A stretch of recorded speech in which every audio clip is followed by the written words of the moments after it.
നമസ്കാരം, സ്പീഡ് ന്യൂസിലേക്ക് സ്വാഗതം. PM ശ്രീ വിഷയത്തിൽ മുഖ്യമന്ത്രി പറയുന്നത് ശുദ്ധ കളവെന്ന് കെ രാജൻ MLA. സ്വകാര്യവൽക്കരണത്തിന് ഓശാന പാടുന്നതാണ് സംസ്ഥാന ബജറ്റെന്നും കുറ്റപ്പെടുത്തൽ.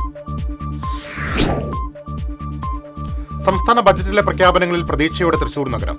നഗരത്തിലെ ഗതാഗതക്കുരുക്കിന് പരിഹാരം കാണുന്നതിനും വെള്ളക്കെട്ട് പരിഹരിക്കുന്നതിനുള്ള നിർദ്ദേശങ്ങൾ പ്രായോഗിക തലത്തിലെത്തുന്നത് കാത്തിരിക്കുകയാണ് നഗരവാസികൾ. തൃപ്രയാറിൽ കാർ യാത്രികരെ ആക്രമിച്ച് ലക്ഷങ്ങൾ തട്ടിയ സംഭവത്തിൽ അന്വേഷണത്തിന് പ്രത്യേക സംഘം രൂപീകരിച്ചു. പ്രതികൾ സഞ്ചരിച്ചിരുന്ന കാർ ഉപേക്ഷിക്കപ്പെട്ട നിലയിൽ കണ്ടെത്തി. സംസ്ഥാനത്തെ കാലവർഷം ദുർബലം. വെള്ളമില്ലാതെ ചാലക്കുടി പുഴയും അതിരപ്പള്ളി വെള്ളച്ചാട്ടവും സഞ്ചാരികളെ നിരാശരാക്കുന്നു. ലോകകപ്പിൽ ഹെയ്ത്തിക്കെതിരെ ബ്രസീലിന് തകർപ്പൻ ജയം. ഗ്രൂപ്പ് സിയിൽ സ്കോട്ട്ലൻഡിനെ വീഴ്ത്തി മൊറോക്കോ. രണ്ടാം ജയം തേടി മുൻ ചാമ്പ്യന്മാരായ ജർമ്മനി ഇറങ്ങുന്നു.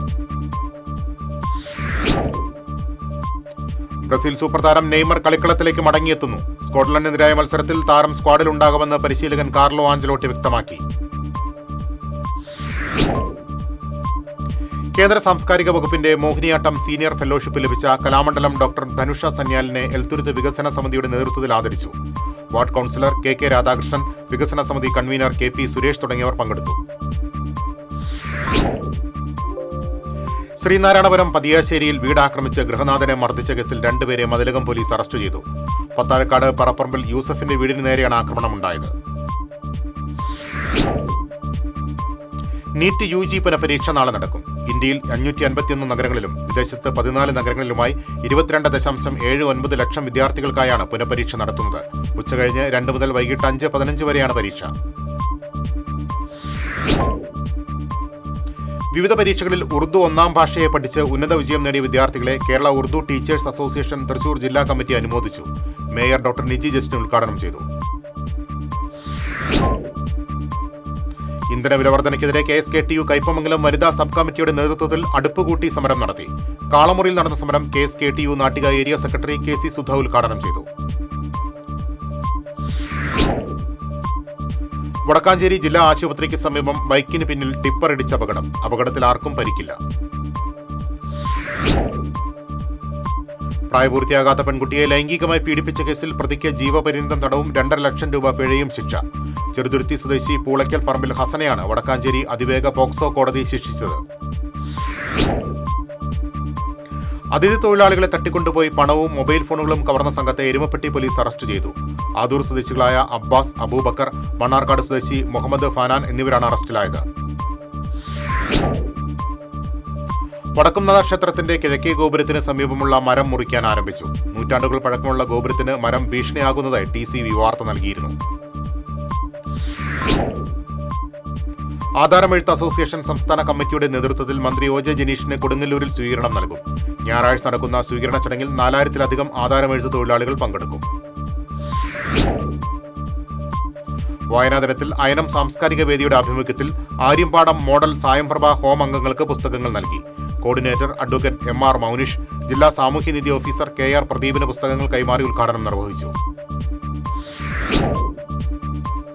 വെള്ളിക്കുളങ്ങര ഗ്രാമീണ വായനശാലയുടെ ആഭിമുഖ്യത്തിൽ PN പണിക്കർ അനുസ്മരണവും വായന പക്ഷാചരണവും സംഘടിപ്പിച്ചു. മനുഷ്യാവകാശ പ്രവർത്തകൻ ജോയ് കൈതാരത്ത് ഉദ്ഘാടനം ചെയ്തു. തീരദേശത്തെ കുടിവെള്ളക്ഷാമത്തിന് അടിയന്തര പരിഹാരം വേണമെന്ന് യൂത്ത് ലീഗ് ജില്ലാ പ്രസിഡന്റ് AM സനൌഫൽ ആവശ്യപ്പെട്ടു. ടാങ്കർ ലോറികളിൽ കുടിവെള്ളം എത്തിക്കണമെന്നാവശ്യപ്പെട്ട് ജില്ലാ കളക്ടർക്ക് പരാതി നൽകിയതായും സനൌഫൽ അറിയിച്ചു. തൃശൂർ ഗവൺമെന്റ് ടെക്നിക്കൽ ഹൈസ്കൂളിൽ എഴുത്തകം വായനാദിന ആഘോഷം സംഘടിപ്പിച്ചു. പ്രമുഖ സാഹിത്യ പ്രവർത്തക ലിസി ജോസഫ് ഉദ്ഘാടനം ചെയ്തു. തൃശൂർ CMS സ്കൂളിൽ വായനാദിനം ആചരിച്ചു. അധ്യാപികയും പ്രഭാഷകയും എഴുത്തുകാരിയുമായ ഡോക്ടർ KP പ്രസീത ഉദ്ഘാടനം ചെയ്തു.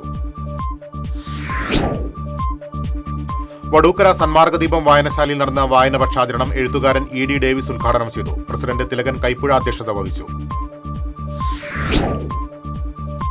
സ്വർണ്ണവിലയിൽ നേരിയ വർധനവ്. പവന് 160 രൂപ വർദ്ധിച്ച് 1,07,120 രൂപയും ഗ്രാമിന് 20 രൂപ വർദ്ധിച്ച് 13,390 രൂപയുമായി. കൊടകര അഴകം യുവജന സംഘം വായനശാലയിൽ വായന പക്ഷാചരണത്തിന് തുടക്കം കുറിച്ച് PN പണിക്കർ അനുസ്മരണം സംഘടിപ്പിച്ചു. കൊടകര ഗവൺമെന്റ് ബോയ്സ് ഹൈസ്കൂൾ അധ്യാപകൻ ജോബിനം തോമസ് ഉദ്ഘാടനം ചെയ്തു. തൃശൂർ DCC ഓഫീസിൽ KSU പ്രതിഷേധം. KSU ജില്ലാ പ്രസിഡന്റ് ഗോകുൽ രാജിവെക്കണമെന്നാവശ്യപ്പെട്ടായിരുന്നു പ്രതിഷേധം. KSU ഓഫീസിന് മുന്നിലെ പ്രസിഡന്റിന്റെ ബോർഡ് അടിച്ചു തകർത്തു. വടക്കാഞ്ചേരിയിൽ സ്വകാര്യ ബസ് ലോറിയിലിടിച്ച് 3 പേർക്ക് പരിക്കേറ്റു. തൃശൂരിൽ നിന്നും ഷൊർണൂരിലേക്ക് പോവുകയായിരുന്ന ചിറയത്തെന്ന സ്വകാര്യ ബസ്സാണ് അപകടത്തിൽപ്പെട്ടത്. ഇടിയഞ്ചിറ ബണ്ട് റോഡിൽ ആംബുലൻസ് അപകടത്തിൽപ്പെട്ടു. പാടൂർ മഹലിന്റെ കീഴിലുള്ള ആംബുലൻസാണ് അപകടത്തിൽപ്പെട്ടത്. Auto light motor drivers union Kodakara area സമ്മേളനം പുതുക്കാട് നടന്നു. CITU ജില്ലാ പ്രസിഡന്റ് KK രാമചന്ദ്രൻ MLA സമ്മേളനം ഉദ്ഘാടനം ചെയ്തു. തൊയക്കാവ് തിരുഹൃദയ ദേവാലയത്തിൽ ഊട്ടുതിരുനാളിന് കൊടിയേറി. ഫാദർ ഡോക്ടർ ഫെമിൻ തറയിൽ കൊടിയേറ്റം നിർവഹിച്ചു. 27-28 തീയതികളിലാണ് തിരുനാൾ. ഗുരുവായൂർ വ്യാപാരി വ്യവസായി സഹകരണ സംഘത്തിന്റെയും ഗുരുവായൂർ മർച്ചന്റ്സ് വനിതാ വിംഗിന്റെയും സംയുക്ത ആഭിമുഖ്യത്തിൽ ക്യാൻസർ ബോധവൽക്കരണ ക്ലാസ് സംഘടിപ്പിച്ചു. വികാരി ഫാദർ ഷാജി കൊച്ചുപുരയ്ക്കൽ ഉദ്ഘാടനം ചെയ്തു. വായനാ ദിനത്തിന്റെ ഭാഗമായി DYFI കാട്ടകാമ്പൽ മേഖലാ കമ്മിറ്റിയുടെ നേതൃത്വത്തിൽ സ്രായിൽ കടവിൽ വായനാ സായാഹ്നം നടത്തി. Kadavallur government higher secondary school അധ്യാപകൻ ജയറാം സന്തോഷ് ഉദ്ഘാടനം ചെയ്തു. അന്താരാഷ്ട്ര യോഗാ ദിനത്തോടനുബന്ധിച്ച് ഗുരുവായൂർ നഗരസഭയിൽ യോഗ പരിശീലനവും ബോധവൽക്കരണവും സംഘടിപ്പിച്ചു. ഇരിങ്ങപ്പുറത്ത് നടന്ന ചടങ്ങ് നഗരസഭാ ചെയർപേഴ്സൺ സുനിത അരവിന്ദൻ ഉദ്ഘാടനം ചെയ്തു. ഇതോടെ സ്പീഡ് ന്യൂസ് സമാപിക്കുന്നു. നമസ്കാരം.